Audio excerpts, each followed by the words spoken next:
Morning students, आज हम लोग संस्कृत में सप्तमः पाठः का अध्ययन करेंगे। पाठ का नाम है विश्ववंद्या कवयः। विश्व प्रणम्य कवि यानी विश्व के वंदनीय कवि, यानी विश्व के प्रणाम करने योग्य जो कवि हैं उनके बारे में। सबसे पहले कवि हैं बच्चों आपके कोर्स में वाल्मीकि हैं। देखिए, जैसे हम पढ़ रहे हैं वैसे ही साथ साथ आप भी बोलते चलिएगा, इससे आपको उसका उच्चारण करना आएगा। और जैसे एक एक शब्द का मैं अर्थ बताती चलूंगी वैसे ही आप लोग भी उस शब्द का अर्थ बोलते चलिएगा। कविंदु, कवि प्लस इंदु, कैसे पढ़ेंगे? कवि प्लस इंदु। नौमी वाल्मीकिम यस्य रामायणीं कथां चंद्रिकाम इव चिन्वन्ति चकोरा इव कोविदा। सबसे पहले जान लीजिए इसका आप संदर्भ क्या लिखेंगे। प्रस्तुत श्लोक हमारी पाठ्य पुस्तक के विश्ववंद्या कवयः नामक पाठ के वाल्मीकि खंड से, कहां से? वाल्मीकि खंड से अवतरित है। अब अनुवाद देखिए।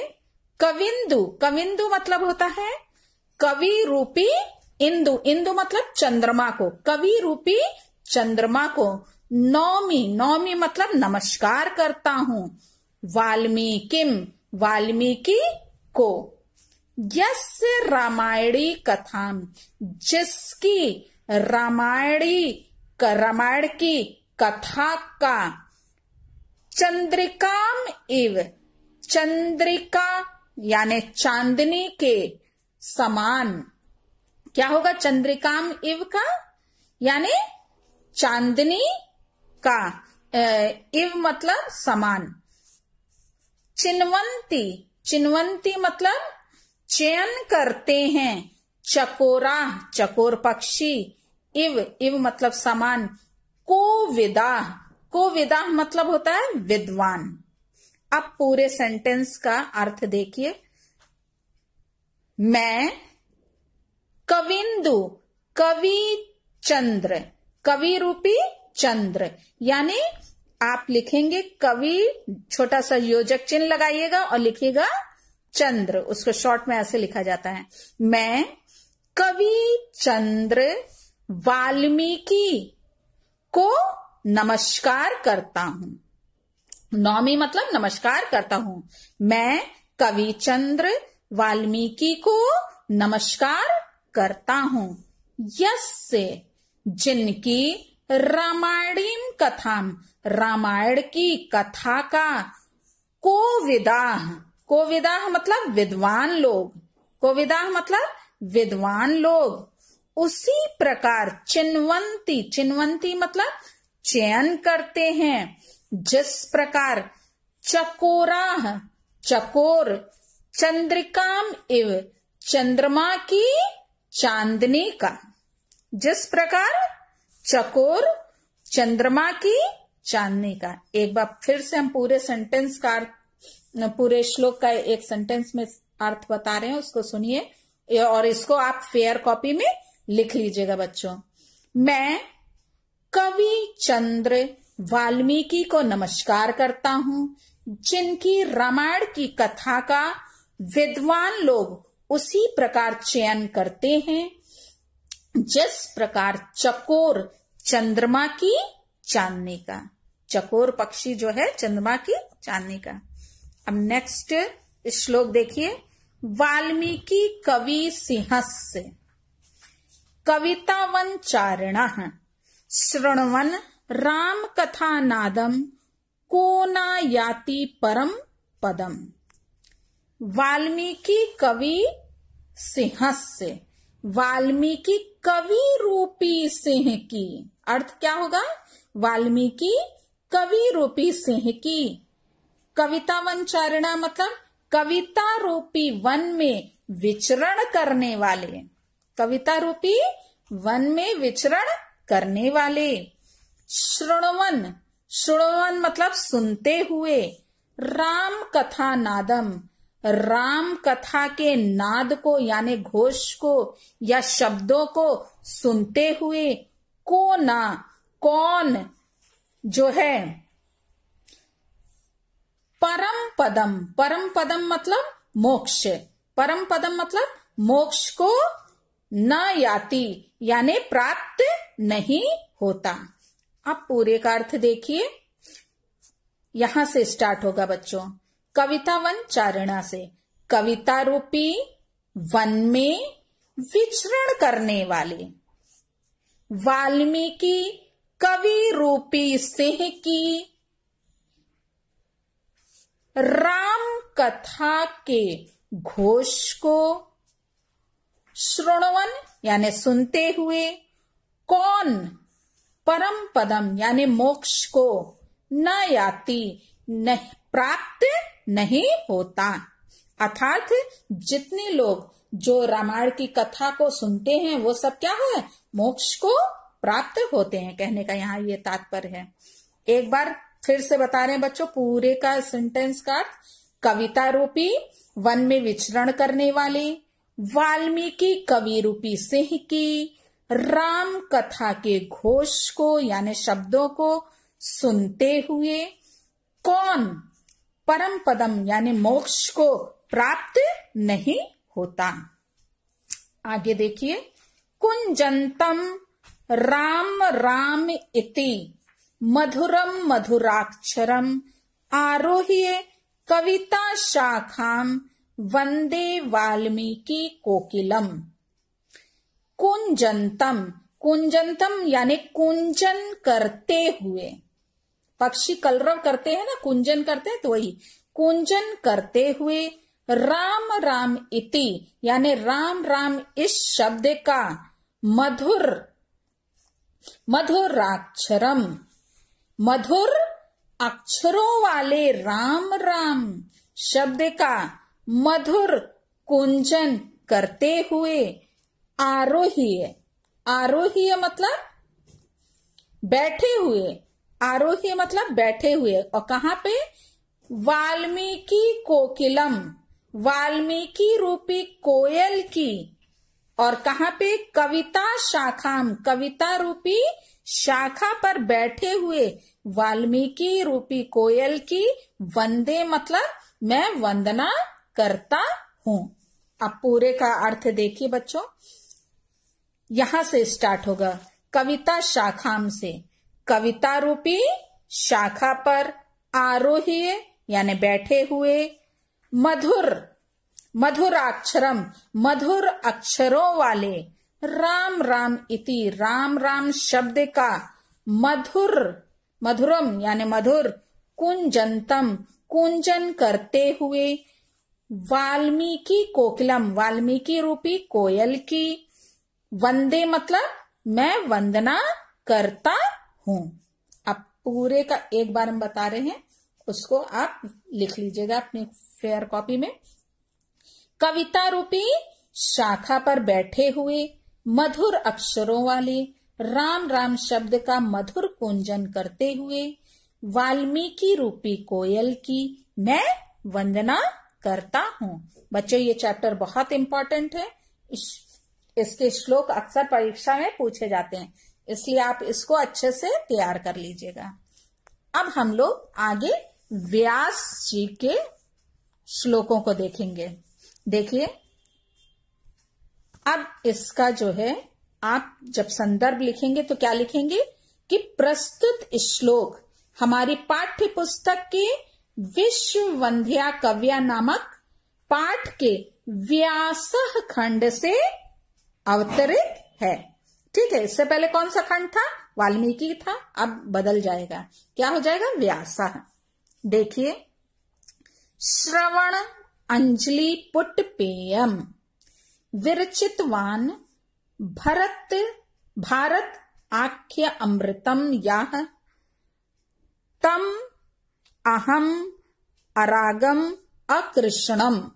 यहां पे बच्चों कई शब्द जुड़े हैं। देखिए, तम है, अहम है, अरागम है और अकृष्णम। 4 शब्द यहाँ पे संधि हुआ है और तब एक शब्द बना है, तो इसको आप ध्यान से पढ़िएगा। कृष्ण द्वैपायनम वंदे, वंदे यानी वंदना करता हूं या प्रणाम करता हूं। देखिए शुरू कहां से होगा। श्रवण अंजलि पुट पेयम। श्रवण अंजलि पुट पेयम मतलब, श्रवण मतलब होता है कान, कान रूपी अंजलि के पुट से पीने योग्य। पेयम मतलब पीने योग्य। कान रूपी अंजलि के पुट से पीने योग्य। विरचितवान, विरचितवान मतलब रचना की, ठीक है, विरचितवान मतलब रचना की। और भारत आख्यम अमृतम यानी महाभारत रूपी अमृत की रचना की। या मतलब जिन्होंने। अब यहां से अर्थ स्टार्ट होगा। यह मतलब जिन्होंने कान रूपी अंजलि से पीने योग्य महाभारत रूपी अमृत की, विरचितवान मतलब रचना की, तम उन,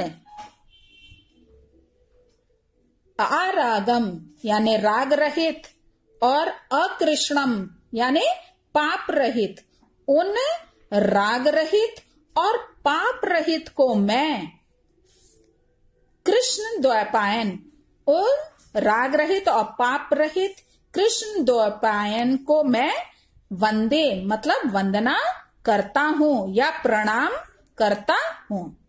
अब पूरे का अर्थ एक बार सेंटेंस में सुनिए। जिन्होंने कान रूपी अंजलि से पीने योग्य महाभारत रूपी अमृत की रचना की, उन राग रहित और पाप रहित, अकृष्णम मतलब पाप रहित, कृष्ण द्वैपायन की मैं वंदना करता हूं या कृष्ण द्वैपायन को मैं प्रणाम करता हूं। आगे देखिए। नमः सर्वविदे तस्मे व्यासाय कवि वेद से चक्रे पुण्यम सरस्वत्या यो वर्षम एव भारतम। सर्वविदे यहां से स्टार्ट होगा। सर्वविदे मतलब सब कुछ जानने वाले।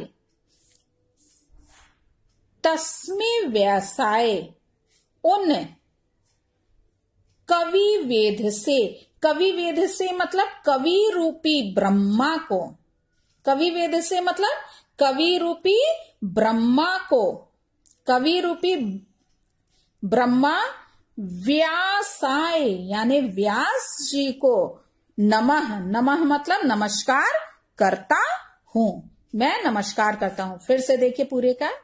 सर्वविदे यानी सब कुछ जानने वाले, तस्मै उन कवि वेद से कवि ब्रह्म व्यासाय व्यास जी को मैं नमः, नमः मतलब नमस्कार करता हूं।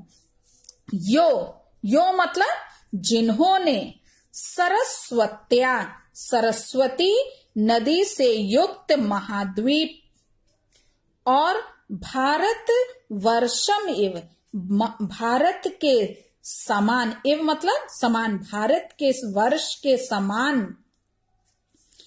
अपनी वाणी से क्या किया, चक्रे, चक्रे यानी वाणी से पुण्यम पुण्यशाली महाभारत की रचना की। किसकी रचना की? इन्होंने महाभारत की रचना की है। अब पूरे का अर्थ देखिए।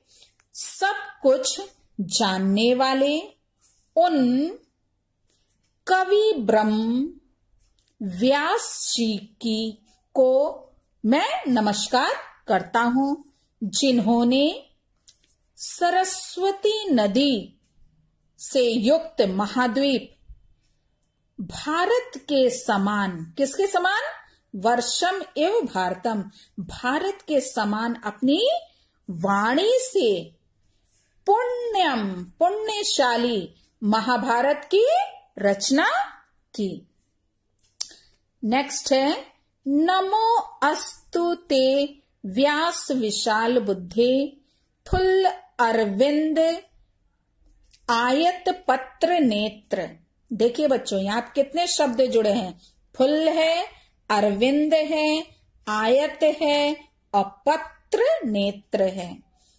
इसका मतलब है हे खिले हुए, अरविंद मतलब कमल, कमल की आयत यानी पंखुड़ियों के समान, नेत्र, पत्र नेत्र यानी पंखुड़ियों के समान नेत्र वाले। हे खिले हुए कमल की पंखुड़ियों के समान नेत्र वाले। व्यास विशाल बुद्धे, हे विशाल, विशाल बुद्धि वाले, हे विशाल बुद्धि वाले, खिले हुए कमल की पंखुड़ियों के समान विशाल नेत्रों वाले। नमो अस्तु ते, मैं आपको नमस्कार करता हूं। येन, जिन्होंने, त्वया भारत तैल पूर्णा, महाभारत रूपी तेल से परिपूर्ण, प्रज्वलितो, प्रज्वलित किया, ज्ञानमया प्रदीपः, ज्ञान के दीपक को प्रज्वलित किया। देखिए, जिन्होंने महाभारत रूपी तेल से परिपूर्ण ज्ञान के दीपक को प्रज्वलित किया। एक बार पूरे का हम बता रहे हैं बच्चों, इसको कॉपी में लिख लीजिए। हे विशाल बुद्धि वाले, कैसे हैं व्यास जी? विशाल बुद्धि वाले। हे विशाल बुद्धि वाले, संबोधन चिन्ह, खिले हुए कमल की पंखुड़ियों के समान विशाल नेत्रों वाले। मैं आपको क्या करता हूं? मैं आपको नमस्कार करता हूं। जिन्होंने महाभारत रूपी तेल से परिपूर्ण ज्ञान के दीपक को प्रज्वलित किया। अब नेक्स्ट तीसरे आपके में कवि हैं, वो है कालिदास। बच्चों, ये पूरा चैप्टर ही बहुत इंपॉर्टेंट है, इसलिए हर श्लोक को अच्छे प्रकार से तैयार कीजिएगा। पुरा कवि नाम गणना प्रसंगे कनिष्ठिका अधिष्ठित कालिदास अद्य अपि तत्तुल्य कवि अभाव अनामिका सार्थकवती वभू। पुरा मतलब, पहले आपको प्रसंग बता दें। प्रस्तुत श्लोक हमारी पाठ्य पुस्तक के विश्व वंध्या काव्य नामक पाठ के कालिदास खंड से अवतरित है। क्या लिख देंगे अब आप उसकी जगह? इससे पहले आपने व्यास लिखा था, उससे पहले आप वाल्मीकि लिखे थे, आपकी क्या लिखेंगे? कालिदास। देखिए, पुरा मतलब प्राचीन काल में, कवि नाम यानी कवियों की, गणना प्रसंगे, गणना के प्रसंग में या गिनती के प्रसंग में, कनिष्ठिका अधिष्ठित कालिदास, कालिदास के कनिष्ठिका पर अधिष्ठित हो जाने पर, अद्य अपि आज भी, तत्तुल्य, तत्तुल्य यानी उनके समान, कवि अभाव, कवि के अभाव की वजह से, अनामिका सार्थकवती वभू। अनामिका यानी जो कानी उंगली, जो सबसे छोटी उंगली जो है उसको बोलते हैं अनामिका। तो वो क्या हो गई? अनामिका क्या हो गई? सार्थकवती वभू, सार्थक हो रही है। एक बार फिर से देखिए, पुरा प्राचीन काल में, कवि नाम कवियों की, गणना प्रसंगे गणना के प्रसंग में, कालिदास कालिदास के, कनिष्ठिका पर,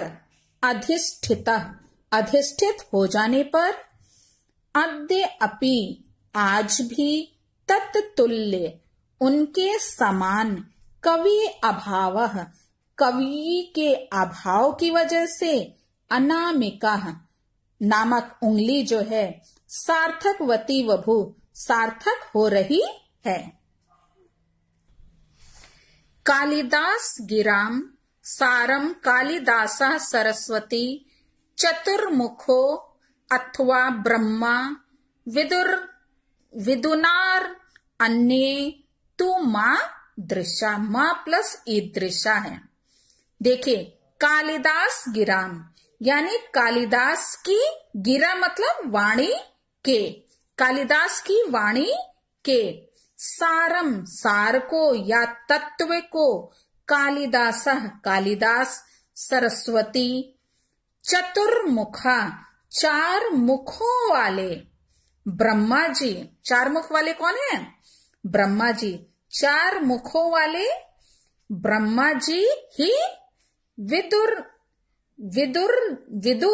न अन्य, विदु मतलब जानते हैं, ना मतलब नहीं, अन्य मतलब अन्य, मतलब कि कौन जानता है? केवल चार मुख वाले ब्रह्मा ही जान सकते हैं।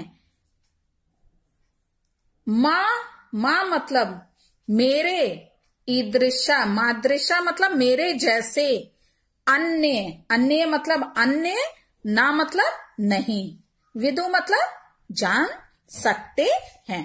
ठीक है, मेरे जैसे अन्य लोग नहीं जानते हैं, कहने का यहां मतलब है।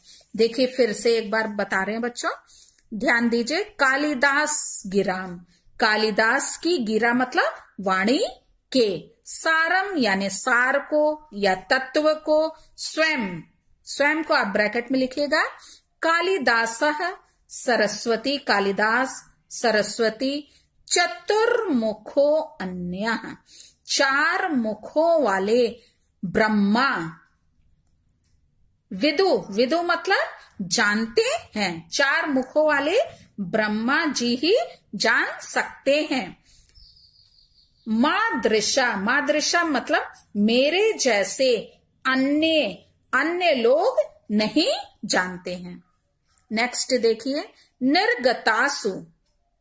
निर्गतासु मतलब निकल आने पर, ना मतलब नहीं, वा मतलब या होता है या अथवा होता है, कस्य मतलब किसे, कालिदासस्य सूक्तिषु कालिदास की सूक्तियों के, प्रीति मधुर सांद्रासु, प्रीति मतलब आनंद, और मधुर सांद्रासु मतलब मधुर और सघन, मंजरीषु इव, यहाँ पे दो शब्द है, मंजरीषु प्लस इव, मंजरियों के यानी आम मंजरियों के समान, जायते मतलब वैसे तो उत्पन्न होता है, लेकिन यहाँ पे आता है से तात्पर्य है, आनंद नहीं आता। देखिए अभी अर्थ बता रहे हैं तब क्लियर होगा। स्टार्ट होगा बच्चों यहां से, मधुर से, मधुर सांद्रासु से, मधुर और सघन, मधुर सांद्रासु मतलब मधुर और सघन, मंजरीषु इव यानी आम्र मंजरियों के समान, मधुर और सघन आम्र मंजरियों के समान, कालिदास से सूक्तिषु कालिदास की सूक्तियों के, निर्गतासु यानी निकल आने पर, कस्य किसे, प्रीति मतलब आनंद, किसे आनंद, ना मतलब नहीं, जायते मतलब आता, किसे आनंद नहीं आता, अर्थात मतलब कि सभी को उनकी उसमें क्या होता है, आनंद की प्राप्ति होती है। एक बार पूरे सेंटेंस का आपको अर्थ बता रहे हैं, पूरे का एक साथ इसको लिख लीजिए। मधुर सांद्रासु यानी मधुर और सघन, मंजरीषु इव यानी आम्र मंजरियों के समान। कालिदासस्य सूक्तिषु, कालिदास की सूक्तियों के। निर्गतासु यानी निकल आने पर। कस्य किसे। प्रीति यानी आनंद। न मतलब नहीं। और जायते मतलब उत्पन्न होता या आता, मतलब कि किसे आनंद नहीं आता, क्वेश्चन मार्क। ठीक है, तो ये रहा बच्चों विश्ववंध्या कविया, जो बहुत इंपॉर्टेंट है। एक एक शब्द का हमने अर्थ बताया है, उसको ध्यान से सुनिएगा। जब शब्द अर्थ आपको याद हो जाएंगे तभी आपका क्या होगा, आप पूरा सेंटेंस लिख पाएंगे। इसलिए शब्दों पे विशेष ध्यान दीजिएगा, अपनी फेयर कॉपी में लिख लीजिएगा बच्चों। Thank you.